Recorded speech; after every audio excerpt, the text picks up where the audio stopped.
So, but I still go back, make the decision, but evaluate it day by day. Evaluate it day by day.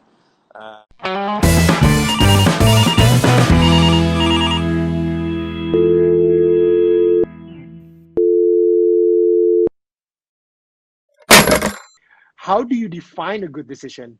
I thought this is quite a good question. Yeah, how do you try? Well, one, um, as I said earlier, first one is make a decision, and Okay. then evaluate it day by day. The best Mm, thing about myself and AirAsia is a zero ego. If we think we've made a big mistake, we stop it straight away. We don't sit there, we don't have ego to say, oh no, let's carry on and do it. mm, So over the last few weeks, we've been making decisions, changing them, adapting them, moving them quickly. So, but I still go back, make the decision, but evaluate it day by day.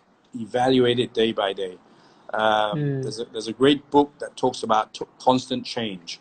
Constant change. I always say safety. You're never safe. You Yeah. continually. It's a never-ending journey. You have to continue to improve and reduce risk. So every decision is not a perfect decision, and the world changes. So you make a decision, and then you keep improving it. You keep looking at it. You keep reevaluating it. And the decision is by the fact that you, whatever your KPI was, was that Yeah. decision to make life better for people? Was it to improve sales, to cut costs? Wow. Those are easy to evaluate, right? Wow. Evaluation of a decision, which is why this question is so great, is Yeah. probably the most important thing, because that's where you learn the most. Yeah. Yeah. That's good. The evaluation itself is it might be better than the decision itself. Correct. Even when you make Exactly. the wrong decision. Um, as a leader, uh, I do feel that it's natural to have this guilt feeling,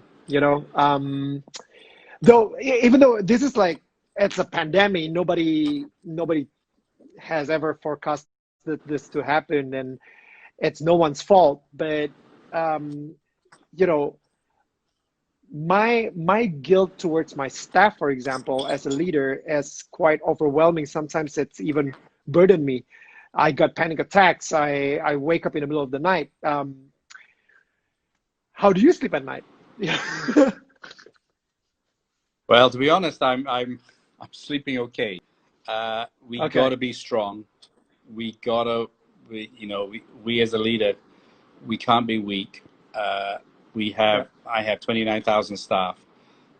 I'm not going to be able to protect every single one of them, but I'm going to have to be strong and find solutions and fight with governments and try and be creative in marketing to protect as many of the jobs as possible. If Yeah. I panic, if I, can't sleep and stuff, that's not going to help. So, of course, I'm stressed. I mean, of course, I'm stressed. I think I'd be a robot if I wasn't. Yeah. But we've got to be positive. We've got to find solutions. We've got to, and one of the ways I deal with it, VJ, is, I just talk to my staff often. I'm always Yeah. on Zoom. We're always on whatever we can, whenever we have an opportunity to talk. And we're innovating. We're coming up with new ideas. We're going into the online business in a big way. So Yeah. we just got to keep active, keep positive, because as soon as you lose your positive energy, we're finished. Yeah. No, It's tough. I mean, it's it's tough. tough. It's like you see these disaster movies, Yeah. and you say, "Oh, it's only a movie." Yeah. This is the closest we are in a disaster movie. I mean, You're could right. you imagine 300 AirAsia planes are on the ground? Everyone is at home, Yeah. right? It's, I would just decide one day to go to Jakarta and I just fly, right? And I mean, Yeah. now I can't get out of the house Yeah. without a special letter. So it's a disaster, but I remain positive. I remain positive in the human spirit. I'm real bullish on ASEAN. And we're creative. We've been through many things before, and we'll find a way. There is, obviously you really try to keep all your staff together. I saw from the message that you're not taking any salary. So is Kamarudin, your partner, is not taking any salary during this time. 25% to 75% salary cut, depending on their seniority. You know, how do you balance that between keeping your workforce employed and the future of AirAsia Yeah, itself? yeah. It's It's very tough, and I mean something has to give. I want to be honest. We have had to let some people go, mm, and again, you got to think about the bigger picture. But it's the last resort. It's the yeah, last resort.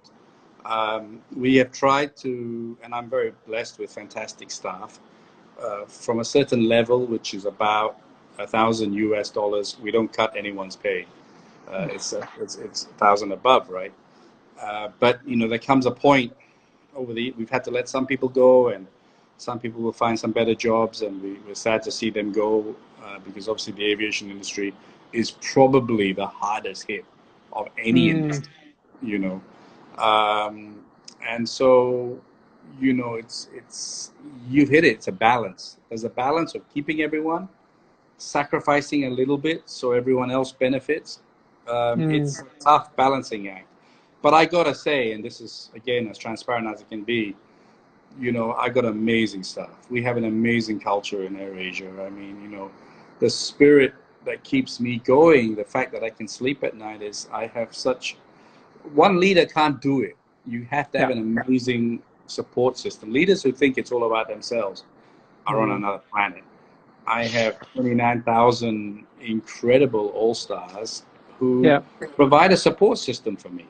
And it's, through the darkest days, seeing some of that is tough and is good and really strong. But as you yeah. say, the guilt comes in when you see some emails and some people get to let go, etc. It's tough. It's not in my nature. But you got to put the greater good of everyone than Yeah. than just a few. I personally, what my biggest fear is like, if I have to let go of people, and then when, the good ones especially, and then when the world is back to normal, Yeah. I don't even know how that's going to look like, but and then I have to rehire them. And especially, I mean, that's like a medium to small business. That's my business right here. But like for you, 29,000 staffs, 29,000 all stars, and it's really hard to make that decisions, I bet, Yeah, especially the good ones. Yeah, sorry. yeah, it's tough. I don't think there's a simple answer. I mean, I just saw one quote, probably a Malaysian, who said, why can't you give us a refund? We will. Anyone who wants a refund, we will. It was very clear in my note. We will give a Yeah, refund, but we're appealing to you to see whether you can, take a credit share, because we're going to fly soon. We're going to start flying in May again a little bit, so that will help us out. I think, AirAsia has helped 500 million people fly. We've created thousands of jobs. And we came up with a tagline, now everyone can fly. We allowed people who were carrying bags to be pilots. We've done a lot. So this is a little bit of help we're asking for everyone. But if you still insist on a refund, we'll give it to you. It's going to take a little mm, bit of time, but we'll give it to yeah, you for sure. And it's tough. It's tough. I have a lot of deposits. Airbus have tons of my money. We asked them whether they could give us back some of that deposit. They've said no. We have deposits to many, many companies. So we have a lot of cash yeah, locked up. People don't see that. They only see the consumer facing part, which is yeah. us. I personally limit my WhatsApp, my Instagram, and my news intake as well. Just have to make sure that I don't get watched down into all the negativity, Yeah, that's a to really keep good positive. point. Social media can be really negative. Look, I Yeah, have 1.4 million people on Twitter, and I yeah, felt Twitter became a cesspool of evil, right? It was just like angry people, just angry. yeah, And it's like, I don't know whether it's really frustrated people. They I don't know what it is, but wow, they got on Twitter and they became mad. yeah. And even Donald Trump, I mean, he's an angry man. He must have had a really bad childhood. He's just angry at everybody. Angry at World Health Organization, angry at Yeah, Chinese, angry at everybody, right? So I just thought I'm going to quit this because it was affecting Yeah. me, right? I Yeah. mean, and you're right. Surround yourself with positivity. Yeah. And if there's too much negativity, and there's a balance, negativity and realistic. You Yeah. do need a dose of realism. If everything is Of course. hunky dory and we're all hippies and we're all Then you'll singing be great delusional. songs, then you're Yeah. kind of lost in a world of your own, right? Yeah. Reality is important and news is important and keeping in contact with reality is important. But hey, there are a bunch of idiots out there, and so I quit. So I quit Twitter Twitter. and Facebook. I think is irresponsible. I thought what they did in New Zealand was unacceptable. And while it's a great platform and I've really enjoyed it, I felt it became a little bit negative. But I felt that what they've done in Myanmar, what they've done in New Zealand was wrong. And I can't be a hypocrite. I couldn't see the benefits of, I had 800,000, Yeah. 700,000 people. But I felt it was really hypocritical of me to stay on Facebook with Yeah. all the things they were doing wrong. So that was just a moral end. And Instagram is Wow. so far pretty nice and positive, and it gives me the right energy. So I'll hang on it for a bit longer. And I like LinkedIn. There are a Yeah. few angry people there, but generally it's constructive and share ideas and stuff like that. So I'm only on those two social media now. Oh, wow. Actually, what I want to ask as well, like in the future, what will you do different as a business to anticipate another event like this? And what can other businesses do? For myself, I'm thinking about having emergency fund in my business just in case stuff like this happen. Yeah, Malls are closed. We're not selling any clothes as well. yeah, So we're thinking about having at least like 6 months emergency fund. yeah, If something like this happened, like yeah. what would you do I mean, differently? I think people are going to be much more conscious of having cash. I Yeah. always believed in cash, and unfortunately, I didn't I didn't predict this. Yeah. Um, and so I believe that cash will be very critical. People will save more cash. I think debt will be frowned on. Yeah. Um, and maybe we'll go back to more simple businesses which are more cash generative. But yeah, I mean, I think it's, right now, we just got to get out of this first. I think Mm. thinking about cash and all these things are a little bit long-winded. Mm. We got to survive first. But yeah, I think if for businesses that survive, if you look at Japan, Japan has very high cash balances, and Mm. but there's a balance between too much cash and not investing as well. So it's going to be a challenge for CEOs and leaders on how to do it. But you know, it's very hard to predict pandemics. Even 6 months of cash can go really Yeah, quickly, right? that's So true. got to balance it. Got to balance it. Human. What is one of the big things about life or humanity that has stood out or been highlighted for you because of this crisis that you hadn't noticed before? And because of this pandemic, you suddenly realized that, oh, you know, Yeah, I think on the positive side, compassion yeah. and a sense of quite strong resilience.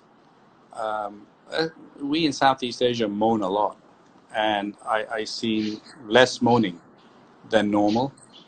Um, and so Since you that turned your Twitter off, by the way, so I know. No, that's I may be back on secretly in an invisible name, but so we I feel humans have been a little bit more resilient and positive. yeah, On the negative side, the blame game is going yeah, to happen. I think there's a lot of pent up frustration, yeah. and I think we're going to have a lot of angry people, and I caution to that because that doesn't help anybody. We got to all help each other and find a way and be positive to get out of this mess. There are going to be some Mm, winners, there are going to be some losers, but if we start blaming and we get angry and we close borders and we start being nationalistic, and xenophobic. I'm really worried about xenophobia. Then I think that's 5 steps backwards, because globalization has been good. I don't care Yeah. what anyone says.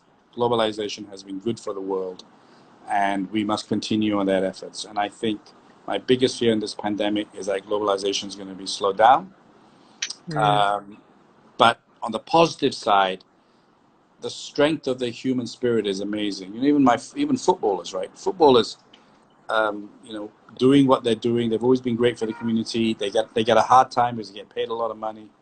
Yeah. But you know, I see my own club and the sacrifices they're doing, and the willingness to help society is great. So I think Southeast Asia has grown up a lot in the self-help, and Yeah. that's a good thing. That's the best thing. And then quite a strong backbone. No one is crying too much.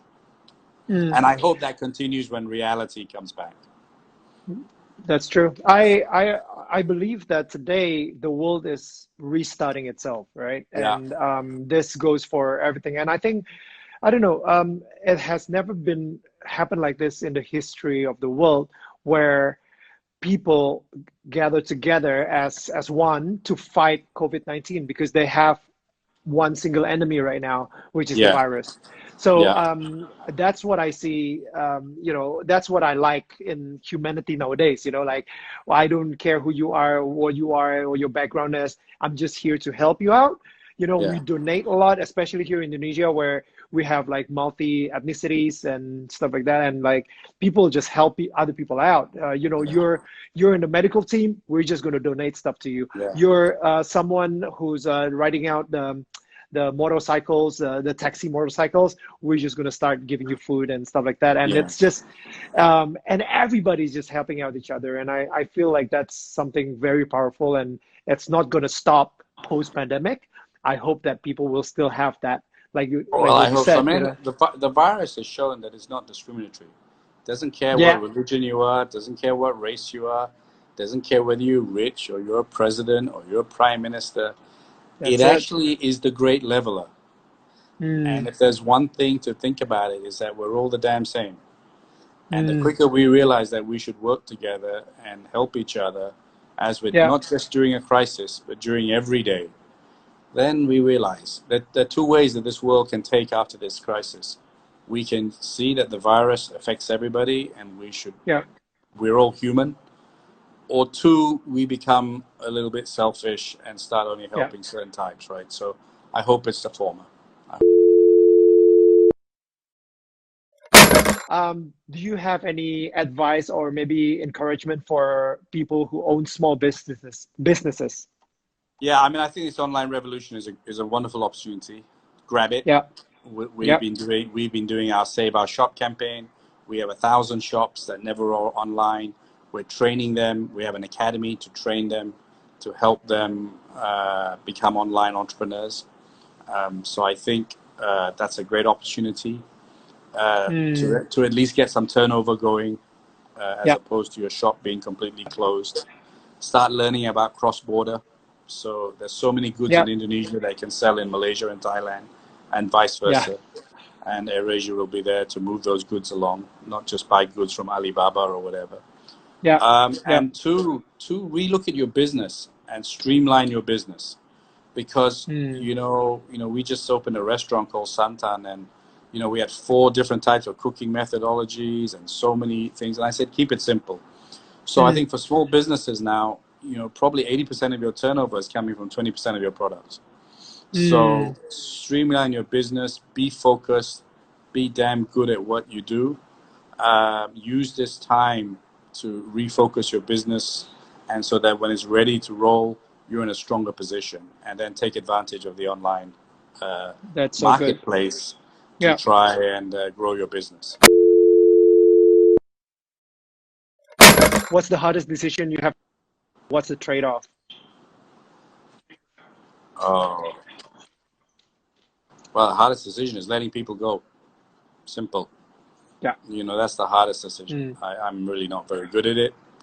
And the part of leadership is also when you're not good at making decision, is to delegate it to someone else who's a little bit better at making those decisions, right? Leadership is about also surrounding yourself with good people. So the trade-off is the greater good. You have to make a decision for the greater good of the 29,000 staff. So Yeah. you know, it's the toughest part of being a leader, as you said earlier on.